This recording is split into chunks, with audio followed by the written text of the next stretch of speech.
اسی ہاں دوران حج بھی آ گیا پھر. جی حج کا ہاں حج کے دن آ گیا. صحیح. تو حج کے لیے روانہ کیا وہ، ورنہ وہ فرماتے تھے کہ اچھا وہ حج کے لیے جا نہیں رہے تھے. حضرت ابن عباس جا نہیں رہے تھے. وہ کہتے تھے کہ مجھ کو ان بلوائیوں سے جہاد کرنا حج کرنے سے زیادہ محبوب ہے. بھائی حج تو بعد میں بھی ہو جائے گا، لیکن ابھی فی الحال جو ہے نا موقع کی نزاکت کو سمجھا جائے اور بلوائیوں سے جہاد کیا جائے. حسن بن علی، عبداللہ بن زبیر، محمد بن طلحہ، سعید بن عاص نے دروازہ کھولنے سے بلوائیوں کو روکا اور لڑ کر ان کو پیچھے ہٹا دیا. لیکن حضرت عثمان غنی نے ان لوگوں کو قسمیں دے کر لڑنے سے روکا. یعنی جو صحابہ جمع تھے پروٹیکشن کے لیے، ان کو روکتے تھے کہ ان کو قتل نہیں کرو، اور گھر کے اندر بلا لیا. اچھا بلوائی ٹھیک ہے. اب وہ صحابہ جو دروازے پر کھڑے تھے، کہا تھا کہ میرے گھر کے سامنے قتل قتال نہ کرو، اندر آ جاؤ. تو وہ اندر آ گئے. بلوائیوں نے دروازے پہ آگ لگا دی اور اندر گھس آئے. ان لوگوں نے پھر ان کو پھر مقابلہ کر کے باہر نکال دیا. اس وقت حضرت عثمان غنی قرآن مجید پڑھ رہے تھے. جب اس آیت پر پہنچے الذین قال لهم الناس ان الناس قد جمعوا لكم فاخشوهم فزادهم ایمانا وقالوا حسبنا اللہ ونعم الوکیل. وہ لوگ ہیں جن لوگوں نے آ کر خبر دی کہ مخالف لوگوں نے تمہارے ساتھ لڑنے کے لیے مجمع جمع کیا ہے، ذرا ان سے ڈرتے رہنا. تو اس خبر کو سن کر ان کے ایمان اور بھی مضبوط ہو گئے اور بول اٹھے کہ ہم کو اللہ اور اس کے رسول ہی کافی، اللہ کافی ہے اور بہترین کارساز ہے. تو حاضرین سے مخاطب ہو کر کہا کہ رسول اللہ صلی اللہ علیہ وسلم نے مجھ سے ایک عہد لیا ہے، میں اس عہد پر قائم ہوں، اور تم ہرگز ان بلوائیوں کا مقابلہ اور ان سے قتال بالکل نہ کرو. حسن بن علی کو حکم دیا کہ تم بھی اپنے باپ کے پاس چلے جاؤ، لیکن انہوں نے جانا پسند نہ کیا اور دروازے پر بلوائیوں کو روکتے رہے. مغیرہ بن الاخنس یہ حالت دیکھ کر تاب نہ لا سکے، اپنے چند ہمراہیوں کو لے کر بلوائیوں کے مقابلے پر آئے اور لڑ کر شہید ہوئے. اسی طرح ابو ہریرہ بھی یہ کہتے ہوئے یا قومی ما لی ادعوکم الی النجات وتدعوننی الی النار. لوگوں مجھے کیا ہوا ہے کہ میں تم کو نجات کی طرف بلاتا ہوں اور تم مجھے آگ کی طرف بلاتے ہو. بلوائیوں پر ٹوٹ پڑے. ہر عثمان غنی کو جب معلوم ہوا تو انہوں نے بالاسرار حضرت ابو ہریرہ کو واپس بلوایا اور لڑائی سے باز رہنے کا حکم دیا. اسی عرصہ میں عبداللہ بن سلام تشریف لائے. انہوں نے بلوائیوں کو سمجھانا اور فتنے سے باز رکھنا چاہا، لیکن بجائے اس کے ان کی نصیحتوں کا بلوائیوں پر کچھ اثر ہوتا، وہ عبداللہ بن سلام سے بھی لڑنے پر آمادہ ہو گیا. حضرت عثمان غنی کے مکان میں جس قدر آدمی تھے، ان میں سے کچھ تو کوٹھے پر چڑھے ہوئے تھے اور باغیوں کی کوشش اور نقل و حرکت کے نگراں تھے. کچھ لوگ دروازے پر تھے اور باہر سے داخل ہونے اور گھسنے والے بلوائیوں کو اندر آنے سے روک رہے تھے. حضرت عثمان غنی اور ان کی بیوی نائلہ بنت الفرافسہ گھر میں تھیں. بلوائیوں نے ہمسایوں کے گھر میں داخل ہو کر دیوار کود کر حضرت عثمان پر حملہ کر دیا.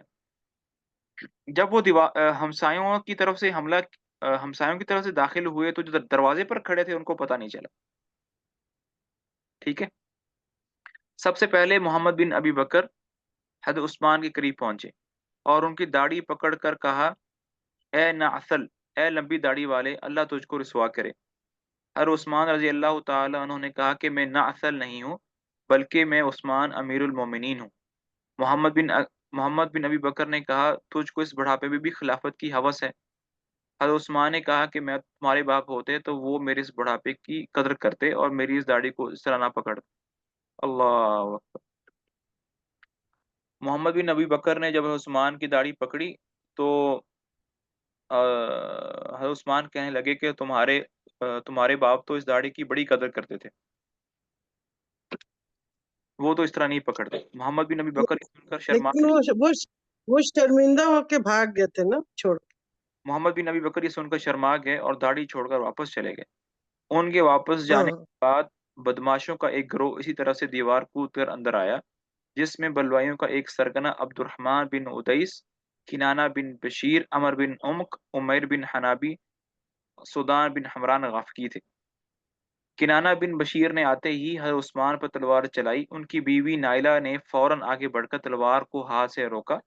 ان کی انگلیاں کٹ کر الگ جا پڑی. پھر دوسرا وار کیا جس سے آپ شہید ہو گئے. اس وقت آپ قرآن کی تلاوت میں مصروف تھے. خون کے قطرات قرآن مجید کی آیت پر گرے، فَسَيَكْفِيكَهُمُ اللَّهُ، وَهُوَ السَّمِيعُ الْعَلِيمُ، کہ اللہ تعالیٰ تمہارے لیے کافی ہو جائے گا اور وہ سننے والا جاننے والا ہے۔ یہ سورۃ پہلے سپارے کی آخری آیات ہے۔ عمر بن نے آپ پر نیزے سے 9 زخم پہنچائے۔ عمیر بن حنابی نے آگے بڑھ کر ٹھوکریں ماری جس سے آپ کی پسلیاں ٹوٹ گئیں، اور ہر ٹھوکر لگاتے ہوئے کہتے جاتا تھا، کیوں تم نے ہی میرے باپ کو قید کیا تھا جو بیچارہ حالت قید میں ہی مر گیا۔ گھر کے اندر یہ قیامت برپا تھی، چھت والوں اور دروازے والوں کو خبر ہی نہ تھی، کیونکہ جب آپ ایریل ویو پہ کھڑے ہوتے ہیں نا تو آپ کو پاؤں میں جو چیزیں ہوتی ہیں نا وہ نظر نہیں آ رہی ہوتی ہیں، ٹھیک ہے؟ تو وہ دور دور تو دیکھ رہے تھے، لیکن بالکل نیچے کیا ہو رہا ہے گھر کے اندر وہ تو ظاہری بات ہے چھت والوں کو نہیں پتا ہوتا نا۔ آپ کی بیوی نائلہ نے آوازیں دیں تو لوگ چھت پر سے اترے اور دروازے کی طرف سے اندر متوجہ ہوئے۔ بلوائی اپنا کام کر چکے تھے، وہ بھاگے۔ بعض ان میں سے حضرت عثمان کے غلاموں کے ہاتھوں سے مارے گئے۔ اب کسی کو نہ دروازے پہ رہنے کی ضرورت تھی اور نہ کسی کی حفاظت باقی رہی تھی۔ چاروں طرف سے بلوائیوں بدماشوں نے زور کیا، گھر کے اندر داخل ہو کر تمام گھر کا سامان لوٹ لیا، حتیٰ کہ جسم کے کپڑے تک بھی نہ چھوڑے۔ اس بد امنی اور ہلچل کے عالم میں بجلی کی طرح مدینہ میں عثمان غنی کی شہادت کی خبر پھیل گئی۔ یہ حادثہ 18 ذی الحجہ سن 35 یوم جمعہ کو وقوع پذیر ہوا۔ 3 دن تک حضرت عثمان کی لاش بے گور و کفن پڑی رہی۔ آخر حکیم بن حزام اور جبیر بن مطعم دونوں حضرت علی کے پاس گئے، انہوں نے دفن کرنے کی اجازت دی۔ رات کے وقت عشاء و مغرب کے درمیان جنازہ لے کر نکلے۔ جنازے کے ساتھ زبیر، حسن، ابو جہم بن حذیفہ، مروان وغیرہ تھے۔ بلوائیوں نے جنازے کی نماز پڑھنے اور دفن کرنے میں رکاوٹ پیدا کرنا چاہی، مگر علی کو معلوم ہوا تو انہوں نے سختی سے ان کو منع کیا۔ جبیر بن مطعم نے جنازے کی نماز پڑھائی، بغیر غسل کے انہی کپڑوں میں جو پہنے ہوئے تھے دفن کیے گئے۔ بغیر غسل کے اس لیے کہ شہید جو ہوتا ہے نا اس کو غسل نہیں دیا جاتا۔ حضرت عثمان غنی رضی اللہ تعالیٰ عنہ کی شہادت کے وقت ممالک اسلامیہ میں مندرجہ ذیل عامل و امیر مامور تھے۔ عبداللہ بن الحزمی مکہ میں، قاسم بن ربیعہ ثقفی طائف میں، یعلا بن امیہ ہے، لفظ یہ مینا نہیں ہے، یعلا بن امیہ ہے، صنعاء میں، عبداللہ بن ربیعہ جند میں، عبداللہ بن عامل بصرہ میں، معاویہ بن ابی سفیان ملک شام میں، عبد الرحمن بن خالد حمص میں، حبیب بن مسلمہ کن سرین میں، ابو العاور، یہ اسلمی ہے یا اسلمہ ہے، کیا ہے؟ اسلمی ہوگا یہ، جی سر اسلمی ہے۔ ابو العاور اسلمی اردن میں، عبداللہ بن قیس فزاری بحرین میں، علقمہ بن حکیم کندی معاویہ کی طرف سے فلسطین میں، اور ابو موسیٰ الاشعری کوفہ میں امام، اور قعقع بن عمر سلار لشکر تھے۔ جابر مزنی اور سیماک انصاری دونوں خراج سے سوات پر مامور تھے۔ جریر بن عبداللہ کرکیسہ میں، اشعث بن قیس آذربائیجان میں، صائب بن اقرا اصفہان میں گورنر مقرر تھے۔ مدینہ منورہ میں بیت المال کے افسر عقبہ بن عمر اور قضاء پر زید بن ثابت مامور تھے۔ حضرت عثمان غنی رضی اللہ تعالیٰ عنہ 82 سال کی عمر میں 12 سال خلافت کر کے فوت ہوئے، جنت البقیع کے قریب مدفون ہوئے۔ آپ کے کل 11 بیٹے اور 6 بیٹیاں تھیں۔ جی آگے کوئی پڑھ لے۔ جی حضرت عثمان غنی کی خلافت سب سے زیادہ بڑی تھی۔ جی تقریباً۔ اچھا سے میں یہ کہتی کہ اس میں حضرت عثمان غنی نے جو لوگوں کو منع کیا کہ آپ قتال نہ کریں، تو وہ بھی اللہ کے وسلم کا حکم ایک طرح سے انہوں نے پورا کیا تھا نا، کہ انہوں نے کہا تھا کہ تم ان لوگوں سے مطلب نہیں لڑنا۔ جی جی ہاں یہ بھی مطلب ان کی وہ بات انہوں نے پوری کی تھی نا، اسی لیے انہوں نے منع کیا تھا کہ تم میرے دروازے پر، میرے گھر کے دروازے پر قتال نہیں کرو۔ اچھا یہاں پر نا ایک بات اور بھی میں کہنا چاہتا ہوں کہ شاید آپ میں سے کوئی محسوس کر رہا ہو، آپ لوگوں کے دل میں نا ایک گلٹ فیل ہو رہا ہوگا، یار کیوں نہیں صحابہ نے ہر عثمان کی ہیلپ کی، ان کو کرنی چاہیے تھی، کیوں انہوں نے اپنے دروازے بند کر لیے؟ آپ لوگ آپس میں دل میں کڑ تو نہیں رہے آپ آپس میں؟ ہاں نہیں دل میں یہ ہوتا ہے کیونکہ حضرت علی موجود تھے نا، اس لیے ہاں بہت فیلنگ آ رہی ہے کہ حضرت علی تعالیٰ نے تو موجود تھے اس وقت۔ ہاں اس کی وجہ حضرت علی پر ہے۔ ہاں آپ لوگ آپس میں نا آپ لوگ کڑ رہے ہوں گے ابھی کیوں نہیں ہیلپ کی ان کی، اتنا بڑا واقعہ ہو گیا اس طرح۔ جی جی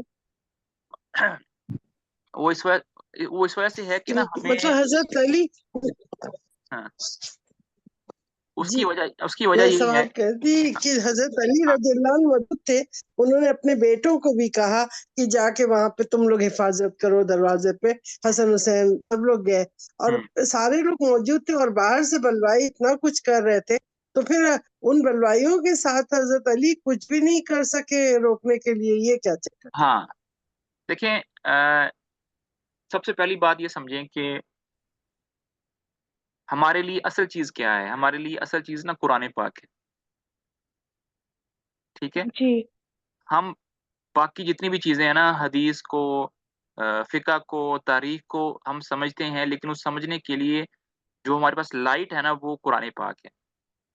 یعنی کیا مطلب کہ اگر قرآن پاک میں کوئی اور حکم ہے، تاریخ میں کچھ اور چل رہا ہے، تو ہم کس کو فالو کریں گے؟ قرآن کو فالو کریں گے ان نا. کو کریں گے نا یعنی قرآن. یعنی کہ جی ہمارے پاس ایک پیمانہ ہے، ایک سٹینڈرڈ ہے، وہ قرآن ہے. باقی چیزوں کو ہم اس سے سمجھیں گے. Of course. یہ جی بات جی تو یہ بات سمجھنا، یہ بات دل میں لانا کہ بھائی ایک صحابی کے دل میں دوسرے صحابی کے بارے میں یہ تھا، یہ کبھی بھی نہیں ہو سکتا، کیونکہ اس کی گواہی قرآن نے خود دی ہے. رحما بینہم. قرآن پاک میں اللہ تعالیٰ فرماتے ہیں کہ جی جو نبی تمہارے صحابہ ہیں، اشداء علی الکفار رحما بینہم، کہ آپس میں ان کی محبت ہے، اور کفار پہ یہ کیا ہیں؟ شدید ہیں، سخت. سخت ہیں. ہاں رحم کرنے والے. جی ہاں جی، سورہ فتح کی آیت ہے یہ بالکل. تو بھائی اس آیت کو آپ نے اپنے بالکل اپنے سامنے رکھنا ہے. جتنے بھی آگے، اب آگے بہت ساری باتیں آئیں گی، اب آگے اختلافات ہوں گے وغیرہ وغیرہ. یہ جو اختلافات ہیں یہ محض رائے پر اختلافات ہیں، اوپینین کا اختلاف ہے، آپس میں تزلیل. جو اختلاف آج ہمارے زمانے میں ہو رہا ہے، ایک دوسرے کو، کسی کی ویڈیو لیک ہو رہی ہے، کسی کی آڈیو لیک ہو رہی ہے، کسی کی فیملی کو پکڑا جا رہا ہے، کسی کے نیچے دکھانا. کھانے کے لیے، یہ نہیں ہے. ان کی آپس میں محبت ہے.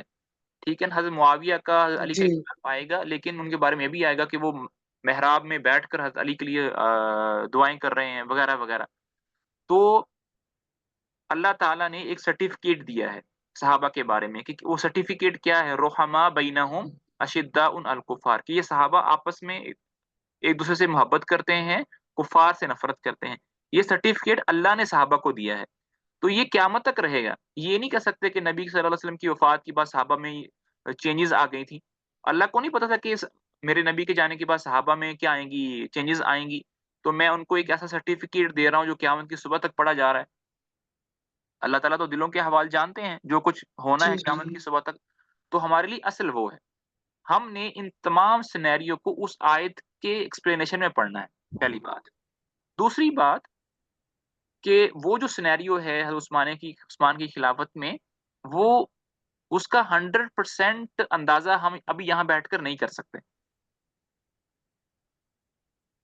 بعض لوگ یہ سمجھتے ہوں گے جی کاش میں ادھر ہوتا نا، صحیح ہے، تو میں یہ کر دیتا وہ کرتا. اللہ کی قسم اگر میں اور آپ وہاں پر ہوتے نا، ہم بڑے بڑے بلنڈر کرتے. صحیح ہے، اس زمانے میں. صحیح. ہاں اس زمانے پہن کے نہیں سوچ سکتے، ان کو سوچ کے کھڑے ہو کے نہیں سوچا جا سکتا بالکل ہاں بھی. ہم سے بہتر وہ، ہم ان سے بہتر کبھی بھی نہیں ہو سکتے، نہ سوچ میں، نہ تدبیر میں، نہ تقوی میں، جو وہ لوگ تھے. سارا کا سارا سینیریو یہ تھا کہ صحابہ کے جو ہاتھ ہیں نا، وہ باندھ دیے تھے حضرت عثمان نے، کہ بھائی میں مدینے میں کسی قسم کا قتل و قتال نہیں چاہتا. برائے مہربانی آپ میں سے کوئی بھی جو ہے نا وہ ان کے اوپر تلوار نہ اٹھائے، ان کا خون نہ بہائے. ٹھیک ہے، بار بار. اور سب سے جی پھر اللہ کی مرضی کا بھی ہوتا ہے نا سر. وہ تو ہوتا ہی ہوتا ہے، لیکن ہم لوگ ہر چیز کو اللہ کی مرضی پہ اس طرح ڈال کر ہم سینیریو سمجھ رہے ہیں نا.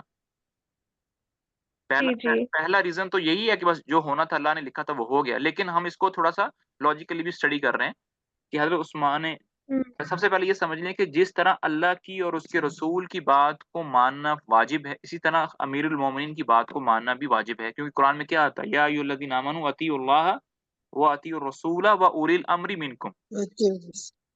تو صحابہ جو تھے وہ اس بات کو بھی سمجھتے تھے کہ بھئی جس طرح اللہ کی، اس کے رسول کی بات ماننا فرض ہے، اسی طرح امیر المومنین وقت کے خلیفہ کی بات ماننا بھی فرض ہے. ہر عثمان کہہ رہے ہیں کہ ان کے ساتھ قتال نہیں کرنا، ہم تلوار لے کر چڑھ جائیں ان کے اوپر، تو یہ ہم اچھا کام نہیں کریں گے. کیونکہ ہم نے کیا کیا ہے؟ ہم نے خلیفہ وقت کی نافرمانی کی ہے. ورنہ دوسری کتابوں میں کچھ اور کتابیں بھی ہیں، جیسے تاریخ الخلفاء سیوطی کی ہے، کچھ اور بھی کتابیں ہیں، اس میں یہ آپ کو لکھا ہوا ملے گا کہ صحابہ بار بار آتے تھے کہ ہمیں قتل کرنے کی اجازت دیں. قیس بن عبادہ آئے, قیس بن عبادہ اپنا پورا فیملی لے کر آئے کہ ان کو سمجھایا عثمان کو کہ میں آیا ہوں, مجھے جانے دیں. حضرت علی گئے, طلحہ زبیر جاتے تھے, لیکن حضرت عثمان کہتے تھے کہ بھئی میں اس فتنے کا دروازہ نہیں کھولنا چاہتا, میں مسلمانوں کو قتل نہیں کرنا چاہتا, میں نبی کے شہر میں یہ جہاد, یہ محاذ قائم نہیں کرنا چاہتا. اب صحابہ کیا کرتے؟ تو وہ نہ جہاد پر جا سکتے تھے, نہ ان کو قتل کر سکتے تھے, اور نہ ہی وہ یہ دیکھ سکتے تھے کہ مدینے کے اندر بلوائی چل پھر رہے ہیں, بلوائی جو ہیں وہ امامت کروا رہے ہیں. تو ان کو یہ منظر, یہ سین دکھتا تھا, تو وہ کہتے تھے کہ ہم گھر سے نکلیں گے نہیں تاکہ ہم ان کو دیکھیں ہی نہ. انہوں نے اپنے دروازے اس لیے نہیں بند کر لیے تھے کہ وہ مدد نہیں کرنا چاہتے تھے, بلکہ ان کو مدینے کی جو صورت حال تھی کہ ہر طرف بلوائی ہی چل رہے ہیں, ٹھیک ہے, ان کو یہ دکھتا تھا کہ وہ نہ کچھ کر سکتے ہیں اور نہ مطلب ان کو دکھ ہوتا تھا, اس لیے وہ اس منظر کو دیکھیں ہی نہ, اس لیے انہوں نے اپنے دروازے بند کر لیے. ٹھیک ہے. اور سر جو حضرت عثمان کے گھر جا کے مطلب جو قتل میں شریک ہوئے تھے تو وہ یہودی تھے یا اس میں بھی مسلمان تھے, وہ مسلمان تھے. میں وہی بتا رہا ہوں کہ حضرت عثمان کی شہادت میں جو لوگ, اکثر لوگ مسلمان تھے اور وہ پکے دل سے آئے تھے. جس طرح آج کل نہیں یہ اللہ معاف کرے, یہ ایک دوسرے کو قتل کرنا سمجھتے کہ ہمیں جنت ملے گی. یہ جب یہ پاکستان میں خود کچھ دھماکے شروع ہوئے تھے مسجدوں میں, وہ جو خود کچھ دھماکہ کرتا ہے وہ یہ سمجھتا کہ یہ لوگ منافق ہیں, ان کو قتل کر کے مجھے جنت ملے گی. تو جو وہ لوگ جو عثمان کو شہید کرنے کے لیے اکٹھے ہوئے تھے, برین واشنگ کی گئی. برین واشنگ ہوئی تھی, بالکل. تو جی حضرت علی, کعبے میں آئے. ہاں, تو حضرت علی نے, اب ظاہری بات ہے حضرت علی جو ہیں وہ اپنے بیٹوں کو بھیج دیا. اب آپ خود دیکھیں کہ آپ کے سامنے ایک آپشن ہو اور پتہ ہے کہ اس آپشن میں آپ کو نقصان ہونا ہے, آپ خود جائیں گے کہ اپنے بچوں کو بھیجیں گے؟ آپ میں سے کون ہے جو اپنے بچوں کو بھیجے گا؟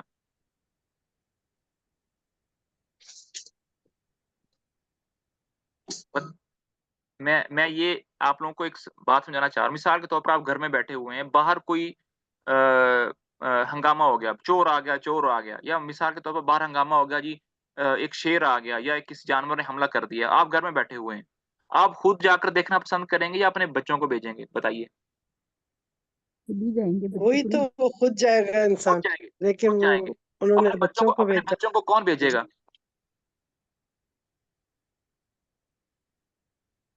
اپنے بچوں کو کون بھیجے گا؟ اپنے بچوں کو مطلب وہی وہ حضرت علی نہیں, علی رضی اللہ عنہ نے اپنے بچوں کو بھیجا اور وہ باہر سے وہ دیکھ رہے, واچ کر رہے. حضرت نہیں, آپ میں سے وہ یہ اس سینیریو کے اندر اگر باہر کوئی جانور آ جائے یا چور آ جائے, اپنے بچوں کو کون بھیجے گا؟ وہی بندہ بھیجے گا نا جو جس کو اپنے بچوں پر اعتماد ہے جی جی کہ مجھ سے زیادہ اچھا کام کون کر سکتا ہے. بچے کر سکتے ہوں گے. ٹھیک ہے, ورنہ پیرنٹس جو ہیں وہ اپنے بچوں کو آج کل کے بچوں کو بھیجیں گے آپ جو پب جی کھیل رہے ہیں, جاؤ دیکھو باہر شیر ہے دیکھو. نہیں بالکل. ہاں, تو علی رضی اللہ تعالی عنہ جو ہیں, ظاہری بات ہے اس زمانے میں ان کی ایج بھی زیادہ ہو گئی ہے, اور حسن حسین رضی اللہ عنہما وہ نوجوان ہیں اور وہ بالکل فریش خون ہے, ینگ بلڈ ہے, ٹھیک ہے, جنہوں نے ایک جنگ میں حصہ بھی لے چکے ہیں. تو حضرت علی کا گھر پہ رہنا اور ان کو بھیجنا یہ زیادہ مطلب اس سے اچھا وہ کیا کر سکتے تھے؟ اور جی بالکل.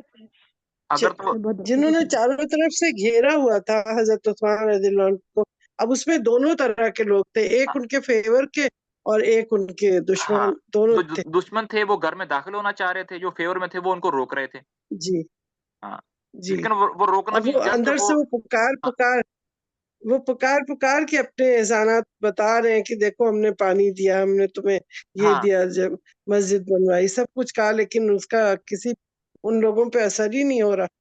اور وہ جو لوگ باہر حضرت عثمان کی پروٹیکشن کے لیے رکے ہوئے تھے, ان کو تلوار چلانے کی اجازت بھی نہیں تھی. جو بھی تلوار چلاتا تھا حضرت عثمان اس جی کو باہر سے بلا کر اپنے گھر میں لے آتے تھے. تو حضرت علی اور حسن حسین کیا کرتے؟ صحیح.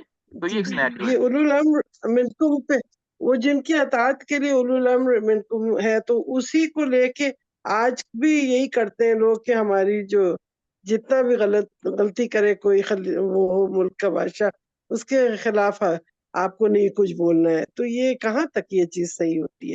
نظر آ رہا ہو کہ وہ غلطی پہ ہے، لیکن اگر اس کے تو باوجود جو دیکھیں، ایک ہے اس پہ پھر کسی دن بات کر لیں، بھی تھوڑا کمپلیٹ کر لیں، یہ تھوڑا ڈفرنٹ ٹاپک ہاں ہے. یہ دوسرے چلیں جی، خلافت عثمانی پر ایک نظر. خلافت عثمانی کے واقعات پڑھ کر بے اختیار، اب آپ کو وہ سینیریو سمجھ میں آ گیا. میں جتنا بھی اگزامپلس لے ہوں پھر بھی 100% اس زمانے کا سینیریو ہم جو ہے نا وہ نہیں لے سکتے. اللہ یہ کہ جی جی ہاں ہاں اس کی روح کو ہم نہیں پہنچ سکتے. ہاں بالکل.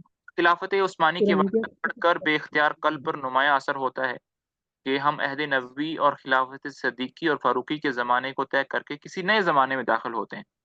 اس زمانے کی آب و ہوا بھی نہیں ہے، لوگوں کی وضع قطع بھی غیر معمولی تغیر پیدا ہو گیا ہے.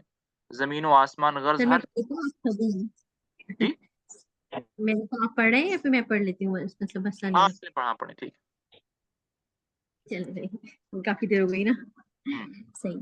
چلیے، خلافت عثمانی پر ایک نظر. خلافت عثمانی کے واقعات پڑھ کر بے اختیار قلب پر یہ نمایاں اثر ہوتا ہے کہ ہم عہد نبی صلی اللہ علیہ وآلہ وسلم اور خلافت صدیقی اور فاروقی کے زمانے کو طے کر کے کسی نئے زمانے میں داخل ہوتے ہیں. اس زمانے کی آب و ہوا بھی نہیں ہے اور لوگوں کی وضع و قطع میں بھی غیر معمولی تغیر پیدا ہو گیا ہے. زمین و آسمان غرض ہر چیز کی کیفیت متغیر ہے. خلافت فاروقی تک مسلمانوں کی نگاہ میں مال و دولت کی کوئی وقت و قیمت نہ تھی. خود خلیفہ کی حالت یہ ہوتی تھی کہ اپنے اہل و عیال کی ضروریات پورا کرنے کے لیے دوسرے لوگوں سے بھی کم ہی روپیہ ان کے ہاتھ آتا تھا، اور اس بے زری و افلاسی کو نہ خلیفہ وقت کوئی مصیبت تصور فرماتا، نہ عام لوگ مال و دولت کی طرف خواہش مند نظر آتے تھے. مسلمانوں کی سب سے بڑی خواہش الہ کلمت اللہ اور ان کی سب سے بڑی مسرت راہ الہی میں قربان ہو جانا تھا. عہد عثمانی میں یہ بات محسوس طور پہ کم ہو گئی تھی کہ حضرت عثمان غنی تو پہلے ہی سے مالدار شخص تھے. خلیفہ ہونے کے بعد ان کی اور سابقہ ہر دو خلفاء کی حالتوں میں نمایاں فرق نظر آنا چاہیے تھا. چنانچہ وہ فرق نظر آیا. فاروق اعظم نے آخری زمانے تک فتوحات کا سلسلہ جاری رکھا. دولت مند و زرخیز علاقے ان کے زمانے میں مسلمانوں نے مسخر و مفتوح کیے.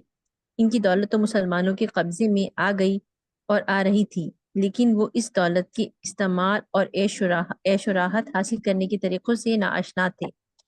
حضرت عثمان غنی کے زمانے میں مسلمانوں نے حاصل شدہ دولت سے عیش حاصل کرنا شروع کیا. مدینے کے معمولی چھپر محلوں اور ایوانوں کی شکل میں تبدیل ہونے لگے. لوگوں کے دلوں میں جائیداد حاصل کرنے اور روپیہ جمع کرنے کا شوق پیدا ہوا.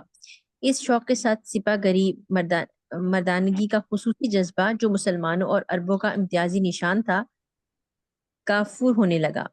سپاہیانہ اخلاق کی جگہ آج کل کی اصطلاح کے مطابق رئیسانہ اخلاق پیدا ہونے لگے، جن کو حقیقتاً زمانہ اخلاق کہنا چاہیے. اور یہ سب سے بڑی مصیبت اور سب سے بڑی بدنصیبی تھی جو مسلمانوں پر وارد ہوئی. صدیق اکبر اور فاروق اعظم کے زمانے ایک منٹ جی یہاں پر جی رکے. آپ لوگوں کو ایک نبی صلی اللہ علیہ وسلم کی حدیث ہوگی کہ نبی صلی اللہ علیہ وسلم نے فرمایا کہ مجھے اپنی امت پر شرک کا خوف نہیں ہے. سنیے یہ آپ لوگوں جی نے حدیث کہ جی جی بالکل بالکل مجھے بالکل اپنی امت مال و جی دولت کی فراوانی ہوگی. ہاں کہ مجھے بالکل اپنی امت ہاں جی جی مجھے اپنی امت پر شرک کا خوف نہیں ہے. مطلب اجتماعی طور پر میری امت شرک نہیں کرے گی، ہاں انڈیویجولی شرک ہوگا لیکن ایز پوری امت شرک میں مبتلا نہیں ہوگی. لیکن مجھے ڈر ہے کہ میری امت پر دنیا ایسے کھول دی جائے گی جس طرح پچھلی امتوں پر کھول دی گئی تھی. تو وہی نبی صلی اللہ علیہ وسلم کی بات جو ہے نا وہ سچ ہو رہی ہے. صحیح بالکل ٹھیک. صدیق اکبر اور فاروق اعظم کے زمانے تک قریشی اور حجازی عرب، جس میں اکثریت حضور صلی اللہ علیہ وآلہ وسلم کا زمانہ دیکھے ہوئے تھے، ایک غالب عنصر کی حیثیت سے موجود تھے. وہ سب کے سب اسلام کو اپنی چیز سمجھتے، اپنے آپ کو اسلام کا وارث جانتے تھے. اسلام کے مقابلے میں قبائلی امتیاز ان کے دلوں سے بالکل مٹ گئے تھے. اسلام کے رشتے سے بڑھ کر ان کے نزدیک کوئی رشتہ نہ تھا. اسلام سے بڑھ کر ان کے لیے کوئی محبوب چیز نہ تھی. فتوحات کے وسیع ہونے اور ممالک اسلامیہ کے کثیر ہونے سے مسلمانوں کی افواج اور مسلمانوں کی جمعیت میں سے ایسے لوگوں کی تعداد بہت بڑھ گئی تھی جو ابھی چند روز سے اسلام میں داخل ہوئے تھے، اور ان کے دلوں میں اسلامی محبت قبائلی امتیاز، قومی و خاندانی خصوصیت پر غالب نہیں ہونے پائی تھی. عہد فاروقی کی فتوحات کثیرہ و عظیمیہ جن افواج کے ذریعے ہوئیں ان میں بنی بکر، بنی وائل، بنی عبد القیس، بنی ربیعہ، بنی ازد، بنی کندہ، بنی تمیم، بنی قزاعہ وغیرہ ہم قبائل کے لوگ زیادہ تھے۔ انہی لوگوں نے ایرانی صوبوں، شامی علاقوں، مصر و فلسطین وغیرہ کو فتح کیا تھا۔ انہی کے ذریعے ایرانی اور رومی شہنشاہیوں کے پرخچے اڑے تھے، لیکن ان مذکورہ قبائل میں سے کوئی بھی قبیلہ ایسا نہ تھا جو حضور صلی اللہ علیہ وآلہ وسلم کی شرف صحبت سے فیضیاب ہوا ہو۔ ان میں سے اگر کوئی شخص حضور صلی اللہ علیہ وآلہ وسلم کا فیض صحبت پائے ہوئے تھا تو ایسے لوگوں کی تعداد اشاذ و کل مدوم کے حکم میں تھی، یعنی بہت کم تھے، یعنی شاذ بہت و کم نادر تھے، تھے نا۔ ہاں بالکل، ہاں شہادت۔ ٹھیک۔ یہ تمام قبائل جو اسلام کی جرار فوج ثابت ہوئے، معاشیت، سوز و ایمان اور مجنونانہ شیفتگی اسلام میں قریشی اور حجازی صحابہ کرام کے مرتبے کو نہیں پہنچ سکتے تھے، مگر فاروق اعظم کی نگاہ اس قدر وسیع و عمیق تھی کہ ہر مسئلے کی جزیات تک ان کو احاطہ تھا۔ انہوں نے ایسا نظام قائم کر رکھا تھا، مہاجر و انصار کی سیادت کی ایسی حفاظت کی کہ ان کے عہد خلافت میں یہ ممکن ہی نہ ہوا کہ کوئی غیر مہاجر و انصار کی ہمسری کا خیال تک بھی لا سکے۔ تمام مہاجرین و انصار کی حیثیت فاروق اعظم کے زمانے میں ایک شاہی خاندان اور فاتح قوم کی تھی۔ فاروق اعظم نے ایک طرف بڑی کوشش و احتیاط کے ساتھ اپنی فتح مند فوج اور صف شکن عربی سپاہیوں کے خصوصی سپاہیانہ اور جواں مردانہ جذبات کی حفاظت اور نگرانی کی، حتیٰ کہ شام کے خوش سواد شہروں اور سامان عیش رکھنے والی بستیوں میں ان کے قریب بھی عہد فاروقی میں اسلامی فوجوں کو قیام کرنے کا موقع نہیں دیا جاتا تھا۔ دوسری طرف سے انہوں نے نہایت ہی اعلیٰ تدبر اور انتہائی معال اندیشی کے ساتھ جلیل القدر اور صاحب اقتدار صحابیوں کو صحبت عوام بلکہ صحبت عام سے خاص خوبی کے ساتھ بچا کر رکھا، کسی کو بھی نہ محسوس ہونے پایا، اور ان جلیل القدر اصحاب کرام کے روب و عظمت کی ایک طرف حفاظت ہوئی، دوسری طرف ہمہ وقت ان کے گرد مدینہ منورہ میں نہ صرف بلکہ ملک عرب بلکہ تمام دنیا کے منتخب اور با اقتدار و صاحب اثر جماعت موجود رہتی تھی۔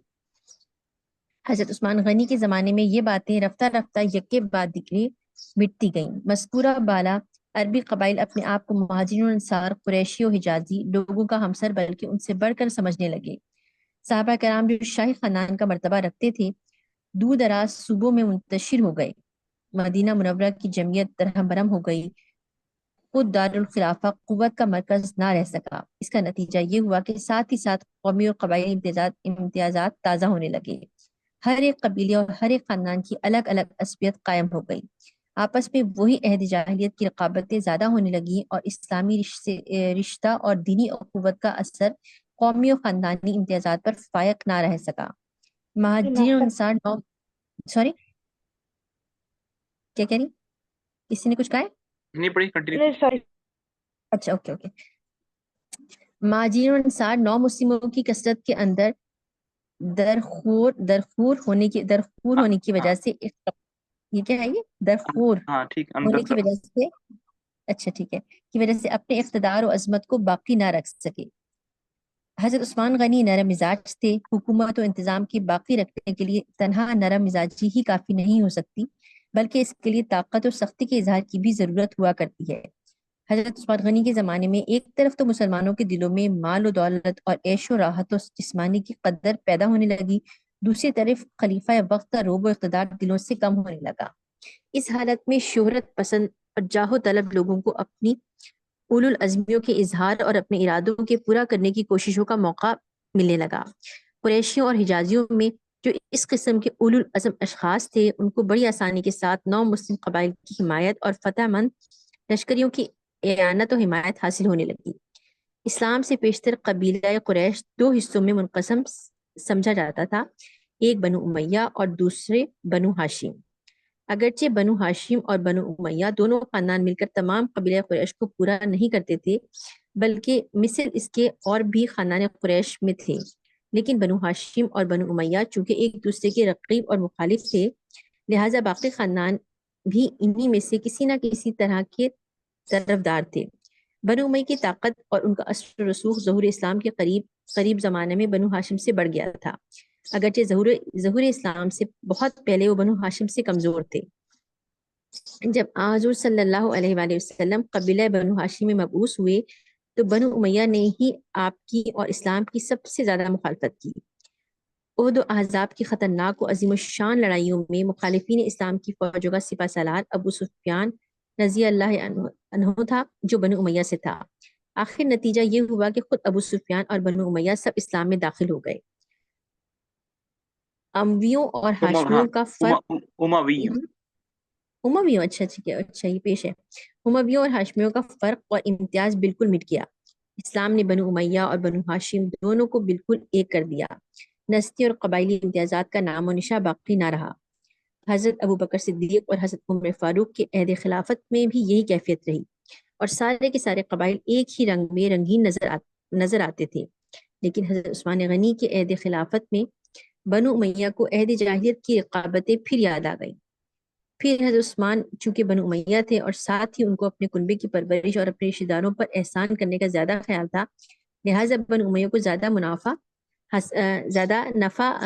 حاصل ہوتے۔ ادھر فوجی اور جنگی اولو العزمیوں کے ساتھ مالی اولو العزمیوں میں بھی اولو العزمیاں بھی لوگوں کے دلوں میں پیدا ہونے لگی۔ خلیفہ وقت کے روب و اقتدار کی گرفت بھی کم ہو گئی تھی۔ مہاجرین اور انصار اور قریشیوں کا اقتدار بھی نو مسلم بہادروں کی کثرت کے سبب ہلکا پڑنے لگا تھا۔ مدینہ منورہ میں بھی بااثر اور طاقتور لوگوں کی ایک یک دل جمعیت کمزور ہو کر قریباً معدوم ہو چکی تھی، لہٰذا بنو امیہ نے ان تمام باتوں سے فائدہ اٹھانے میں کمی نہیں کی۔ حضرت عثمان غنی کی نرم مزاجی سے تو لوگوں نے یہ فائدہ اٹھایا کہ مروان بن حکم کو ان کا میر منشی ہونے کی حالت میں بنو امیہ کا ایسا حامی و طرفدار بنا دیا کہ اس نے جا اور بیجا ہمہ وقت بہر طور بنو امیہ کو فائدہ پہنچوانے، آگے بڑھانے اور طاقتور بنانے میں مطلق کوتاہی نہیں کی۔ جب ملکوں اور صوبوں کی گورنریاں زیادہ تر بنو امیہ ہی کو مل گئیں، تمام ممالک اسلامیہ میں ہر جگہ بنو امیہ ہی حاکم اور صاحب اقتدار نظر آنے لگے، تو انہوں نے اپنے اقتدار رفتہ کے واپس لینے یعنی بنو ہاشم کے مقابلے میں اپنا مرتبہ بلند قائم کرنے کی کوشش کی۔ اس کا لازمی نتیجہ یہ تھا کہ بنو ہاشم اور دوسرے قبائل کو بھی بنو امیہ کی ان کوششوں کا احساس ہوا۔ یہ کہنا کہ خود حضرت عثمان بنو امیہ کی ایسی کوششوں کے متحرک اور خواہش مند تھے، سراسر بہتان اور افتراء ہے۔ اچھا وہ جو بہت بہتان لگایا جاتا ہے نا کہ اپنے فیملی کو اور اپنے لوگوں کو بہت وہ رکھتے تھے اس پہ اور آگے بڑھاتے تھے، اسی کا مطلب ایک طرح کا وہ یہ آنسر مل رہا ہے اس میں، ٹھیک ہو گیا۔ سراسر بہتان و افتراء ہے، کیونکہ ان کے اندر کسی سازش، کسی پالیسی کی منافقت کا نام و نشان تک بھی نہیں بتایا جا سکتا۔ ان کی نرم مزاجی، درگزر اور رشتہ داروں کے ساتھ نیک سلوک سے پیش آنے کی دونوں صفتوں نے مل کر بنو امیہ کو موقع دے دیا کہ وہ اپنے قومی و خاندانی اقتدار کے قائم کرنے کی تدبیروں میں مصروف ہوں اور اس طرح عہد جاہلیت کی فراموش شدہ رقابتیں پھر تازہ ہو جائیں۔ ان رقابتوں کو نتیجہ خیز بنانے کے لیے مال و دولت کی فراوانی اور عیش و تن آسانی کی خواہش نے اور بھی سہارا دیا۔ اس قسم کی باتوں کا وہم و گمان بھی صدیقی و فاروقی عہد خلافت میں کسی کو نہیں ہو سکتا تھا۔ اس موقع پر مجبوراً یہ کہنا پڑتا ہے کہ اگرچہ خاندان والوں اور رشتہ داروں کے ساتھ احسان کرنا ایک خوبی کی بات ہے، لیکن اس اچھی بات پر ایک خلیفہ کو عمل درآمد کرانے کے لیے بڑی ہی احتیاط کی ضرورت ہے، اور حضرت عثمان غنی سے شاید کم حقہ احتیاط کے برتنے میں کمی ہوئی۔ ٹھیک، اور مروان بن حکم اپنے چچا زاد بھائی کو آخری وقت تک اپنا کاتب یعنی میر منشی، وزیر و مشیر رکھنا تو بلا شک اختیار کے خلاف تھا، نہ اس لیے کہ وہ آپ کا رشتہ دار تھا، بلکہ اس کے لیے وہ اتقاء اور روحانیت میں ناقص اور اس مرتبہ جلیلہ کا اپنی قابلیت و خصائل کے اعتبار سے اہل اور حقدار تھا۔ حضرت غنی خلیفہ ہوتی علاقائی صوبوں میں جگہ اس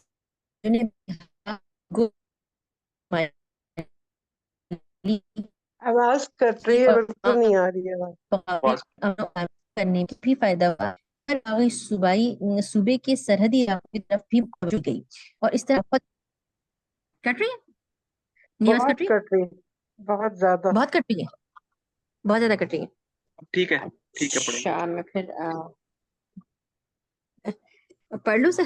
جی پڑھیں ہاں پڑھیں. اس اوکے صحیح. اچھا اس قسم کی وہم و گمان کہاں پہ تھے ہم لوگ؟ اس طرح بہت اچھا سے ٹھیک نئے ہے. نئے علاقے بھی. ہاں جی کہاں ہو گیا میں کیوں جب بک سے پڑھ رہی تھی نا سر. اچھا چلیں ٹھیک ہے یہاں سے پڑھتے ہیں. غنی نے خلیفہ ہوتے ہی یہاں سے ٹھیک ہے.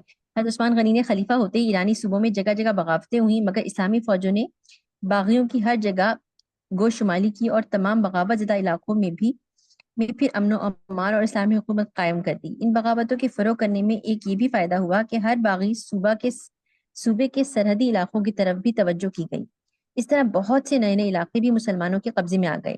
مثلاً جنوبی ایران کی بغاوتوں کو فروغ کرنے کے سلسلے میں سیستان و کرمان کے صوبوں پر بھی مسلمانوں کا قبضہ ہوا.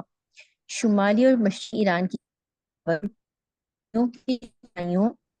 چڑھائیوں کی ان کوشش کا نتیجہ یہ ہوا کہ ہرات، کابل، بلخ اور جیوہان پار کے علاقوں پر مسلمانوں کا قبضہ ہو گیا. رومیوں نے مصر و سکندریہ پر چڑھائیاں کی جس کا نتیجہ یہ ہوا کہ رومیوں کو مسلمانوں نے شکست دے کر بھگا دیا اور جزیرہ سائپرس اور روڈس پر مسلمانوں کا قبضہ ہو گیا. افریقہ کے رومی گورنر نے فوجیں جمع کر کے جس کا نتیجہ یہ ہوا طرابلس تک کا علاقہ مسلمانوں کے قبضے میں آ گیا. اس طرح ایشیائے کوچک کی رومی فوج نے بھی اپنے ہاتھ پاؤں ہلانے چاہے. مسلمانوں نے ان کو قرار باقی سزا دے کر اور عثمان غنی کے بہت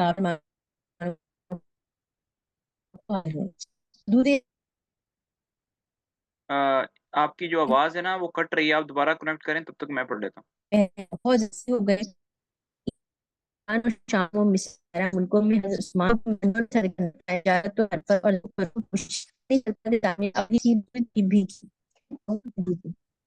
آواز نہیں آ رہی ہے بالکل. اچھا سر دوبارہ ایک منٹ یہاں تک کافی ہے بس، ٹائم بہت زیادہ ہو گیا. ہاں بہت ہو گیا. اچھا اگر آپ لوگوں کے پاس 3 سے 4 منٹ ہیں تو ایک ضروری بات جو ہے نا وہ سبق سے ریلیٹڈ ہے وہ کرنا چاہتا ہوں.